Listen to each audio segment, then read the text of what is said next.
तब हम चल गए दिवावे, हमने के जान के का के सुई देत बड़न की का करत बड़ा। हम दिवा के चली घरे, तो ई तुरती भर में देखा थी कि साँझ बिहान में फूले हाथ लागल। हम सोचते कि पैसा रुपया 500 रुपया कब दिली? डिलीवरी के बाद दिली कि बाद में दे लिया? बाद में। हाँ सहिया के दे लिया। अभी तक कागज नहीं खन दिले? नहीं। 200 रुपया मांगत पड़े? हाँ तो कह दिया कि देबो कि का कहला वही दिन कह दे रही कि 500 अभी बाहर ला आ 200 रुपया हम कब स्कूल पर दे देबो। अभी हम नहीं के मिलल काम के लिए तहाँ है ये बही, तो ठीक बा नहीं हम ले तो नहीं लेबे तो मत लाओगा। तो गाड़ी मंगा देना, हम कहते गाड़िया मंगाई कि जाऊँगा पैदल, तो नहीं गाड़ी मंगा देते हो। गाड़ी में आ गई हम घरे, तो 500 रुपया तुरंत आन के दे लिए उनका सहिया के लेट के जी दे दिया, 200 रुपया फिर बाद में। एएनएम द्वारा इंजेक्शन देने में लापरवाही बरतने पर नवजात की हालत बिगड़ी, निजी अस्पताल में इलाज जारी। नमस्कार, आप देख रहे हैं ब्रेकिंग न्यूज। गढ़वा सामुदायिक स्वास्थ्य केंद्र भवनाथपुर के अधीन संचालित हेल्थ एंड वेलनेस सेंटर कोनमंडरा में प्रतिनियुक्त एएनएम पर प्रसव कराने के एवज पैसा लेने और नवजात के इंजेक्शन देने में लापरवाही बरते जाने के कारण नवजात की जान पर आफत आ जाने का मामला सामने आया है। परिजनों ने आरोप लगाते हुए कहा, एएनएम अंचला कुमारी ने प्रसव कराने के एवज में 700 रुपए की मांग करने पर 500 रुपए देने तथा गलत तरीके से बीसीजी का इंजेक्शन बाएं के जगह दाहिने हाथ में लगा देने के कारण से नवजात की हालत बिगड़ने का आरोप लगाया है।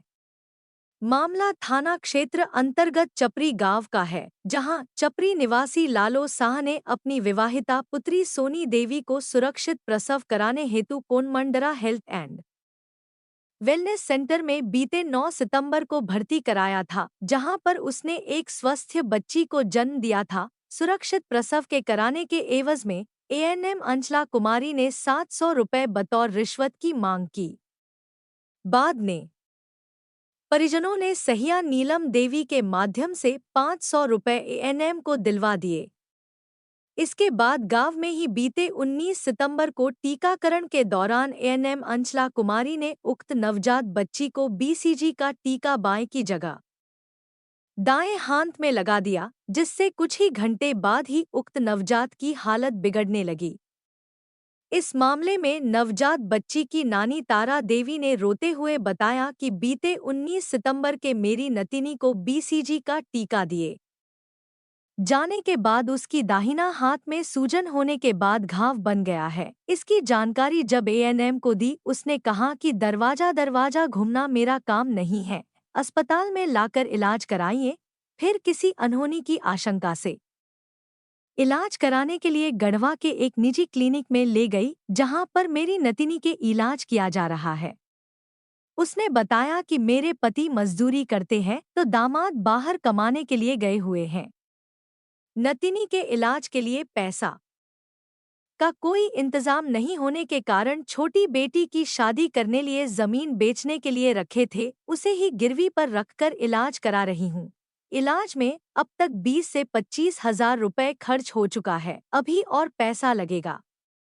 उसने बताया कि प्रसव कराने के एवज में एएनएम द्वारा मांगे गए 700 रुपए की जगह पर 500 रुपए सहिया के माध्यम से भेजवाए हैं।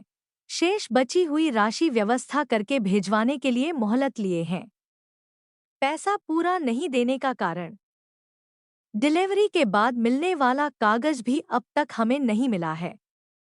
उसने नतिनी के इंजेक्शन लगाने में लापरवाही बरतने वाली एएनएम पर कार्रवाई की मांग है। इस संबंध में सहिया नीलम देवी से पूछे जाने पर कहा, हमें लाभुक द्वारा कोई पैसा नहीं दिया गया। उसने बताया कि अभी तक डिलीवरी के बाद दिए जाने वाला कागज लाभुक को नहीं दिया गया है। वहीं एएनएम अंचला कुमारी ने बताया कि सहिया के माध्यम लाभुक द्वारा भेजा गया 500 रुपया मिला है। हालांकि उसने बताया कि नवजात की तबीयत बिगड़ने की जानकारी लाभुक द्वारा हमें 29 सितंबर को बताया गया। साथ ही कहा कि बाएं हाथ में ही बीसीजी का टीका लगाया जाता है, लेकिन दाहिने हाथ में कैसे लगा दिए पता नहीं चल सका। लिखित आवेदन पर होगी कार्रवाई। प्रभारी इस संबंध में सीएचसी प्रभारी डॉ दिनेश कुमार ने कहा कि बीसीजी का टीका बाएं हाथ में लगना चाहिए। उन्होंने कहा कभी कभी किसी बच्चे में इन्फेक्शन हो जाता है। उन्होंने कहा कि अगर प्रसव के नाम पर एएनएम ने पैसे ली है तो ये गलत है। लाभुक अगर लिखित शिकायत करेगी तो दोषी पर कार्रवाई करेंगे।